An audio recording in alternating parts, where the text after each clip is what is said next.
Hello friends. Good morning to all of you. कैसे हैं आप लोग? फ्रेंड्स, आज की इस क्लास में हम डिस्कस करने वाले हैं conditional statements in C programming. Okay, तो कंडीशनल स्टेटमेंट क्या होते हैं? सबसे पहले तो ये समझते हैं। कंडीशनल स्टेटमेंट में बेसिकली आपका जो प्रोग्राम फ्लो है वो एक कंडीशन के हिसाब से मूव ऑन करता है। जैसे हम रियल लाइफ सिनेरियो की अगर बात करते हैं, रियल लाइफ सिनेरियो में अगर फॉर एन एग्जांपल आप मान लीजिए कि आपको अपना प्रोग्राम में कुछ इस तरीके का एग्जीक्यूशन चाहिए कि अगर आपका ये कंडीशन, एक पर्टिकुलर कंडीशन ट्रू होती है तो आपका certain set of statement execute हो, और अगर आपका वो कंडीशन फॉल्स होती है तो दूसरा सेट ऑफ स्टेटमेंट एग्जीक्यूट हो। जैसे कि फॉर एन एग्जांपल हम सबसे बेसिक एग्जांपल लेते हैं यहाँ पर कि आपका एक person according to the age whether he or she is eligible to vote or not in India.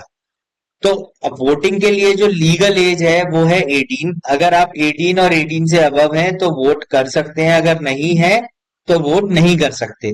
तो यहाँ पर मैं एक इस तरीके का प्रोग्राम बनाना चाहता हूं जिसमें कि मैं यूजर से उसकी एज एंटर कराऊं। यूजर जो भी एज एंटर करता है उसके बेसिस पे वो ये बता दे कि मैं वोटिंग के लिए एलिजिबल हूं या नहीं। तो यहाँ पर क्या है, आपके बेसिकली कंडीशनल स्टेटमेंट में आपके तीन चीजें आती हैं जनरली, वैसे फोर आती हैं। सबसे पहला तो है इफ, सेकंड वन है आपका इफ एल्स, थर्ड वन है आपका nested if else, and fourth one है आपका स्विच केस। ओके, अभी हम इन तीनों के बारे में समझते हैं, स्विच केस को फिर हम आगे फर्दर ऑन पढ़ेंगे। तो सबसे पहले हम बात करते हैं यहाँ पर किसकी, यहाँ पर हम बात करते हैं अपनी इफ स्टेटमेंट की। तो इफ के लिए हम यहाँ पर पहले सबसे पहले एक प्रोग्राम बनाते हैं, वही चीज जो मैंने आपको अभी बताया था कि पर्सन एज एंटर करेगा, उसके बाद हमारा प्रोग्राम ये बता देगा कि वो वोटिंग के लिए एलिजिबल है या नहीं। तो stdio.h, इसके बाद void main। फ्रेंड्स, आपके प्रोग्राम का जो एग्जीक्यूशन स्टार्ट होता है वो होता है मेन मेथड से। तो आप आगे हम फंक्शंस पढ़ेंगे, स्ट्रक्चर पढ़ेंगे। हम पूरे प्रोग्राम में कहीं भी फंक्शन और स्ट्रक्चर डिफाइन कर दें, लेकिन हमें उसे कॉल करना होगा मेन फंक्शन में। जब तक हम मेन फंक्शन के अंदर कॉल नहीं करेंगे वो चीज एग्जीक्यूट नहीं होगी। तो हम कह सकते हैं कि आप अपने जो प्रोग्राम का एग्जीक्यूशन है वो कहाँ से होता है, वो होता है मेन मेथड से।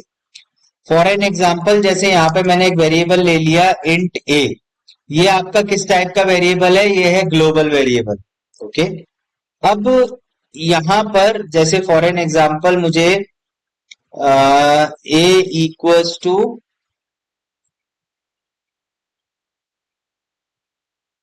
10, ये ग्लोबल वेरिएबल है।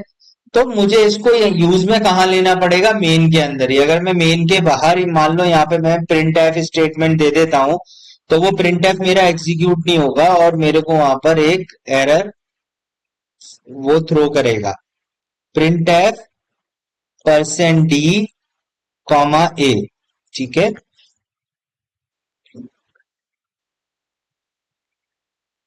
इन सारी स्टेटमेंट्स को हम उससे पहले कमेंट कर देते हैं।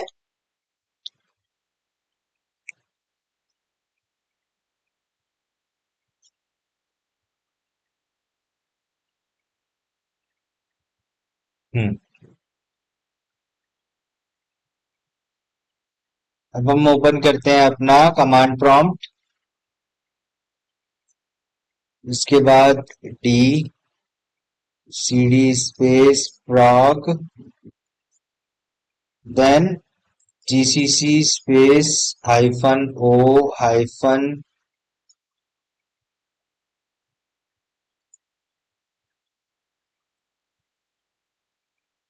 Cone space con dot c. देखिए यहाँ पर एरर आ गया, stdio.h, सॉरी, यस, ये देखिए एरर दे दिया इसने यहाँ पर। यहाँ पर एरर क्या है हमारे पास? here we receive an error that expected declaration specifier before starting constant। तो अभी यही अगर स्टेटमेंट मैंने यहाँ पर प्रिंट के अंदर दिया होता, ये देखिए, और फिर हम इसे एग्जीक्यूट करते हैं।